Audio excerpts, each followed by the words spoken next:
Rated M for mature.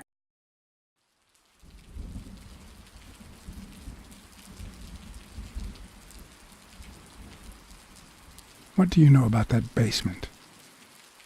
Well, let me think. Nothing? Come on, Jake, for Christ's sake. I'm running out of threats to get you talking, Jake. And frankly, I don't want things to get violent. I've come to get O'Leary several times, but they always make me wait in the dining room. One day it was so late that the restaurant was closed. They made me call from a payphone in that alley over there to let them know I was here. A few minutes later, O'Leary came out the back door, that red one there. All right. You stay by the payphone. Wait till I'm inside. If you see anyone, call the same number you did that one time. Got it?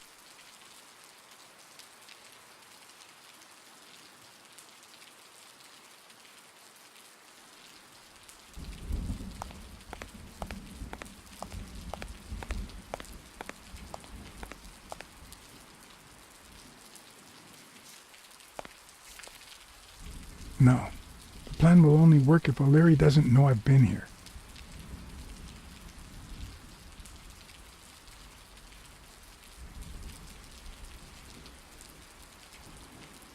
Maybe it leads to the basement.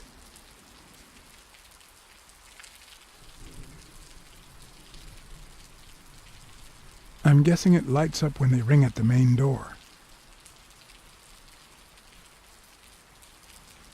Does he need a shotgun to deal with suppliers?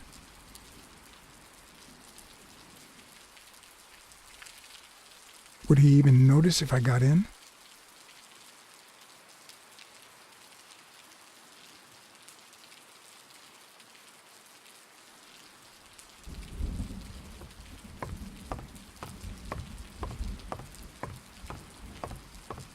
A bit too high to climb, if the basement I'm looking for were in that building.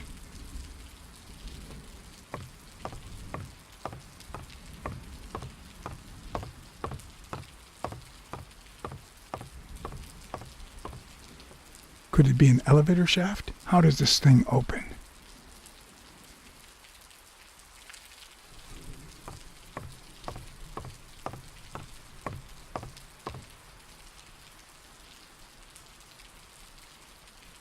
What happened?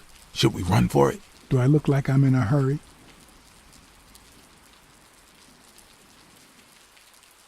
I need you to go to the front door and ring the bell. All right, is there a bar in that alley? Have you been drinking? Count to 30, ring the bell, then run for the car. Got it? Whoa, you better send a bunch of Natalias my way after this. So, now what are you gonna do? I'll open the door with my lockpicks.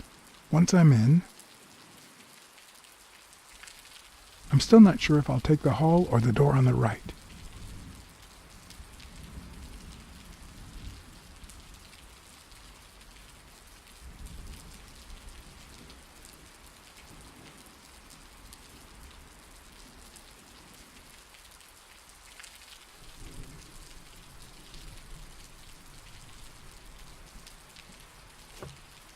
The lock on that door was not your standard model.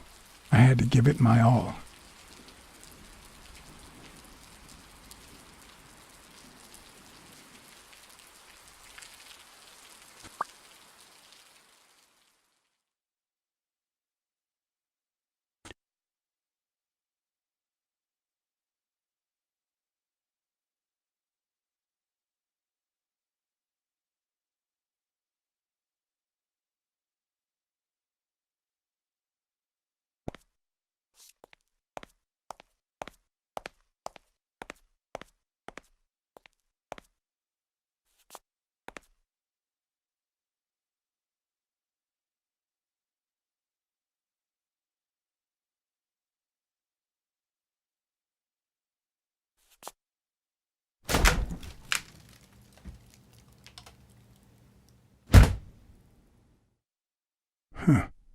I was expecting some frozen bodies.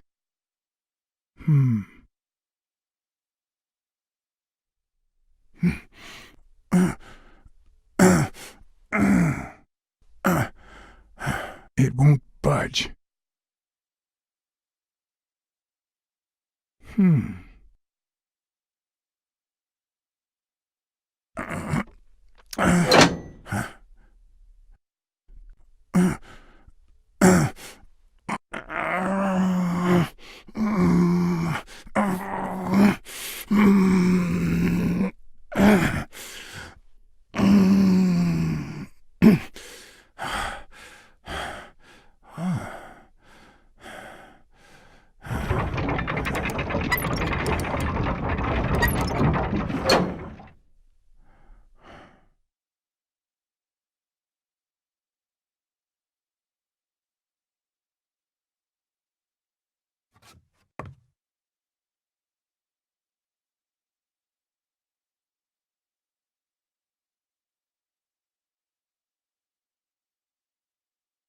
Hmm.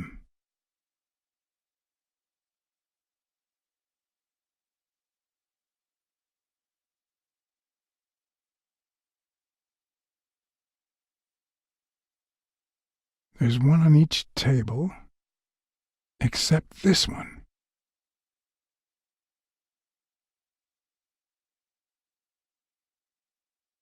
The odds are incredibly in Stone's favor.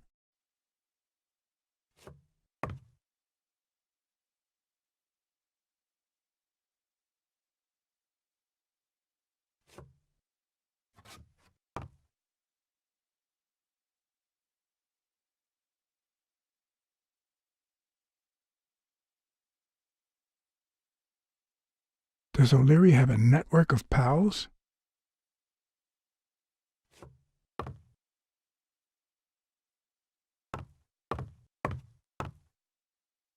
Wow. I didn't realize you could place so many bets on a single baseball game.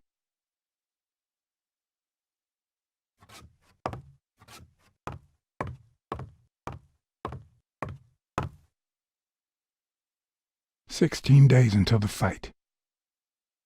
Sometimes I forget that criminals, even the office variety, have family and kids. Yet another example of how crime always pays. It looks like a summary of all the bets that come in. Day, amount, bet, wagerer.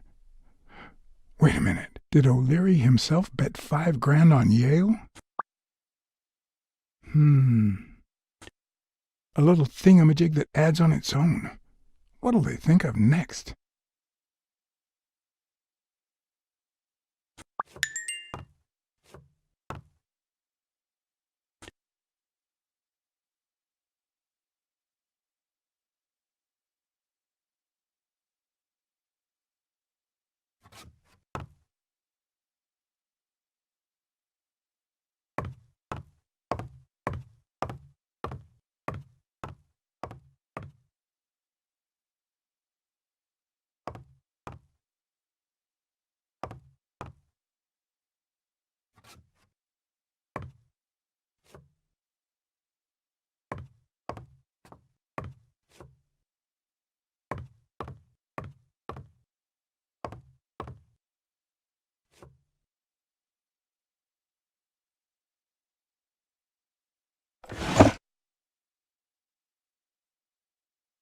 Limited edition copy 2 of 3. We listen, if you call it listening, to the sentimental romance. Your eyes act like the moon.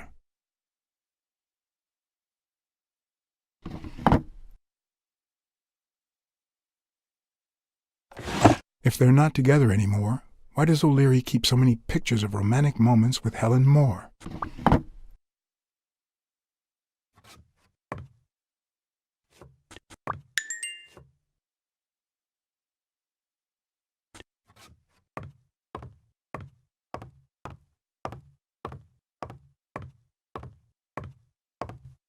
A Crossler?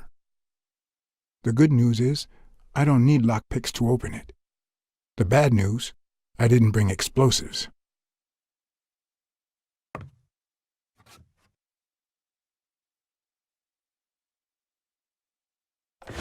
Even Dunn had a gun in his office. O'Leary couldn't possibly be the exception. Dunn had $200 in his safe. O'Leary had about $20,000 in a drawer.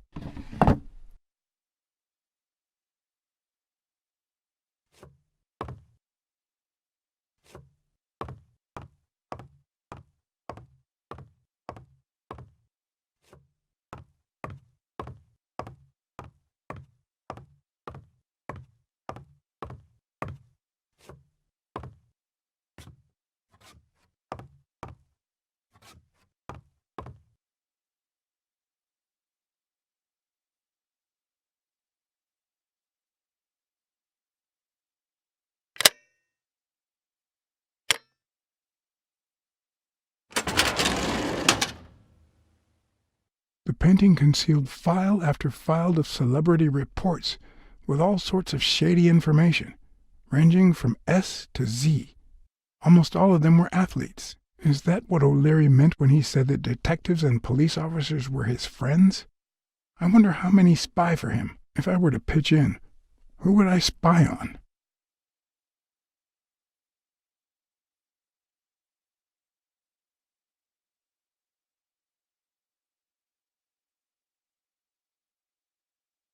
According to Stone's report, he was so clean, not to mention hard to corrupt, that O'Leary opted for a more subtle strategy. Apparently, when he broke up with the tennis player Helen Moore, he set her up with Stone.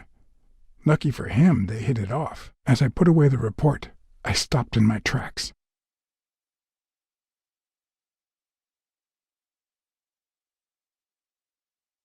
Did I really want to risk knowing what O'Leary had on my good friend, the incorruptible police commissioner? To be honest, if Smirnov had anything to hide, I'd rather not know about it.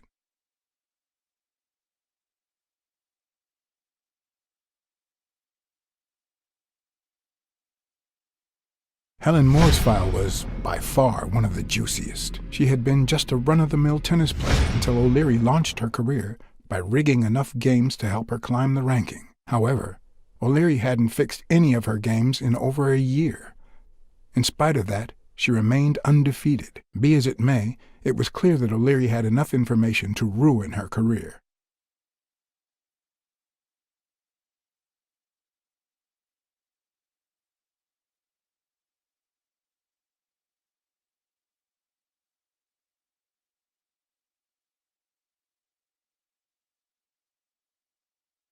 Strange as it may seem, the reports revealed that O'Leary had hired Jake as a bodyguard precisely because he was absolutely clean.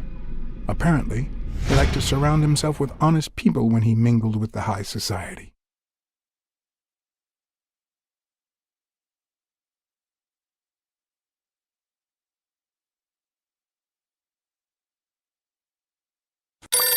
Jake. The phone rang twice. Someone was coming.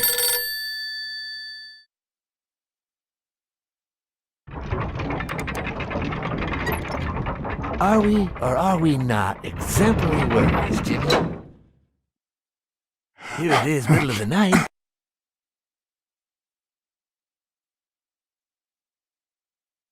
And we're working extra hours.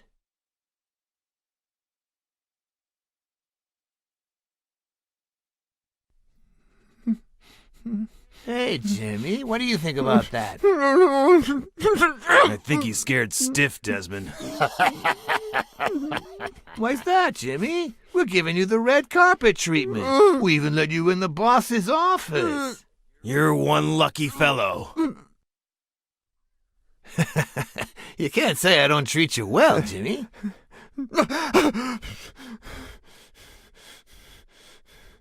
Yeah. Speak, you moron.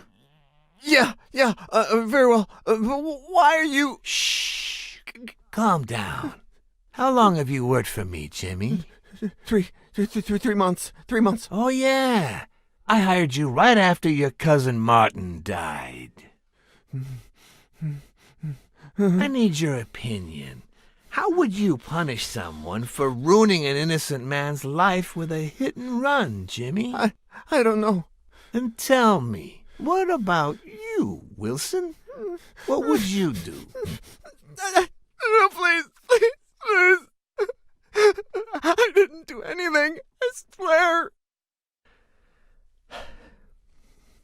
He was a good guy. Of course, you already knew that. You knew him better than me, right? He was my cousin. That's why I hired you, Jimmy. You see, Martin was a dear friend. And his widow said you were a nice kid. That you do a good job, and you needed the money. And I have a soft spot for those in need. Please. But, you know what? I talked to her just yesterday. She told us you did some naughty things to her with that gun, Jimmy. No. That's no way to treat a widow, is it?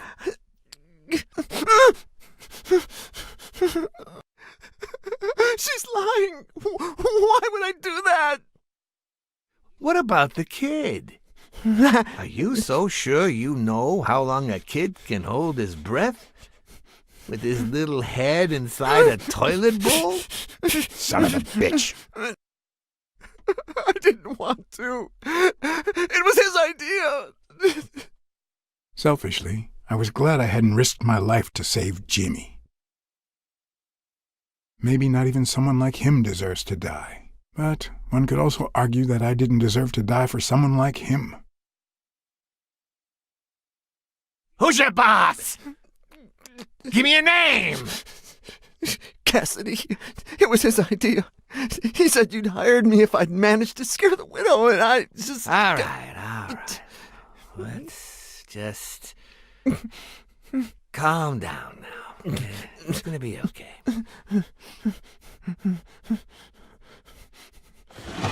There are two sacred principles that rule my life. The first principle is the love for my family. I'd do anything to protect them. The second principle, I never put my future in the hands of fate. I always play it nice and safe. And I would even add a third principle, or better yet, a rule. If anything threatens either of these two crucial principles, I take matters into my own hands. You see where this is going? For the first time I got someone killed, even though all I really did was rat him out. No, I just... Stop interrupting me, Jimmy! It's not polite! You're all the same. So rude. You know what? Let's leave it at that. You're going to give a message to that disgusting walrus Cassidy, aren't you? Yeah, sure. Whatever you say. Sure. Good boy. What's the message? Oh, Jimmy. You still don't get it, do you? You are the message.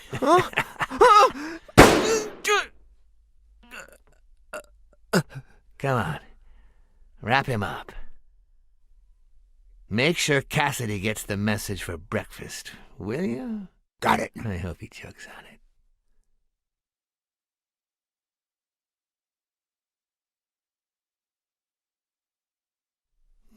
Where are you hiding, little fishy? Once again, you didn't get to hear the end of my story.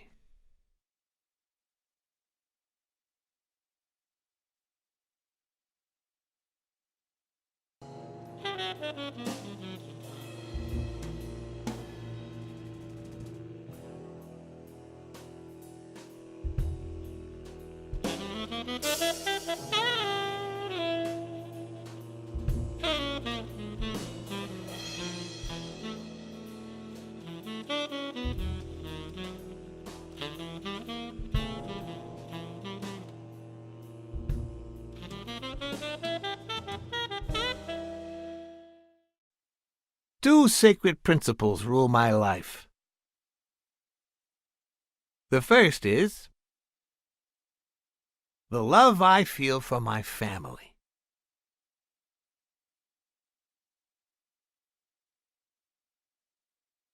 The second,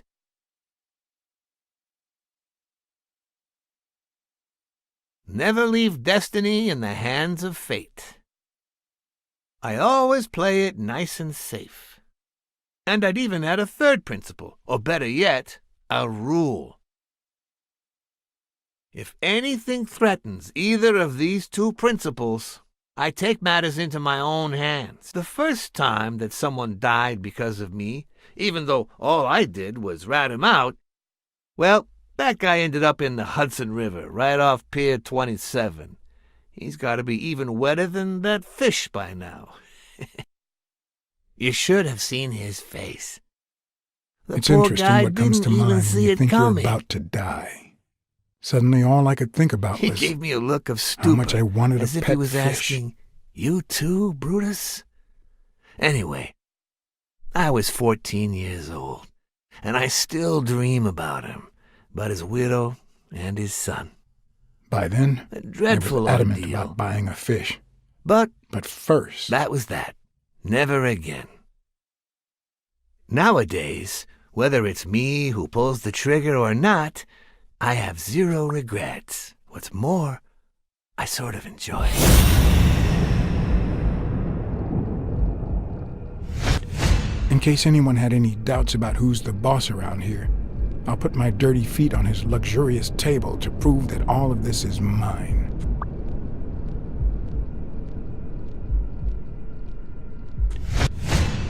When a mob boss declares his love of family, it can only mean that A, he won't hesitate to ruin yours, and B, he's cheating on his wife.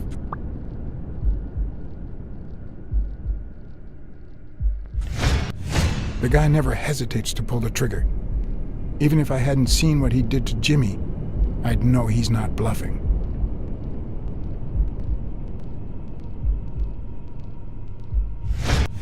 His pupils are dilated, and there's a slight grin on his face. The bastard is enjoying himself. I knew I had it in me to get out of that place alive.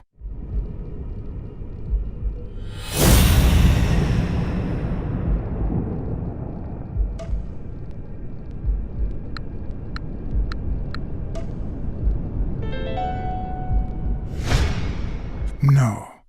O'Leary's wife is having an affair with Colbert? Should I serve this to O'Leary on a silver platter, or threaten Colbert so he'll get me out of this mess? And, well, that's it, I think.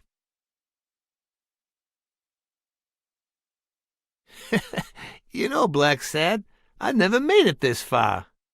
Congratulations, you're going in style. I didn't want to interrupt you because I respect you and your word. Colbert told me to come here. What? Me? No way! You did what? Colbert? When? Yeah, remember? At that bar on 33rd and Main Street. Don't you remember that cocky drunk guy? No. He kept bragging about how he was banging another guy's wife. Oh? Oh, yeah. Weird times, huh? Yeah, and you congratulated me for finding Yale and saving your life. Several times. Then you assured me that O'Leary would thank me. Well, I didn't put it that way, but yeah. And then you told me to come here to ask the boss himself. Yeah. I think you deserve it. Right, Desmond? Oh, Blacksad, Blacksad, Blacksad. Thank you. And sorry for jumping to conclusions. First, you get a random beating from Wilson. And here we are. When you shared what you'd found in Yale's apartment, well, it made me sort of want to trust you.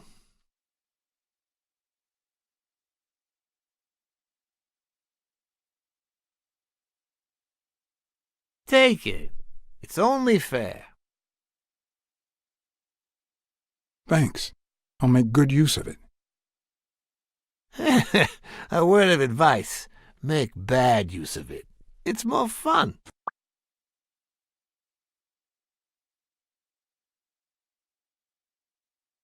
Oh, Blacksad. Aren't these odd hours to pay me a visit? Your message was important, but certainly not urgent. It could have waited until tomorrow, don't you think? We cats and wolves hunt at night.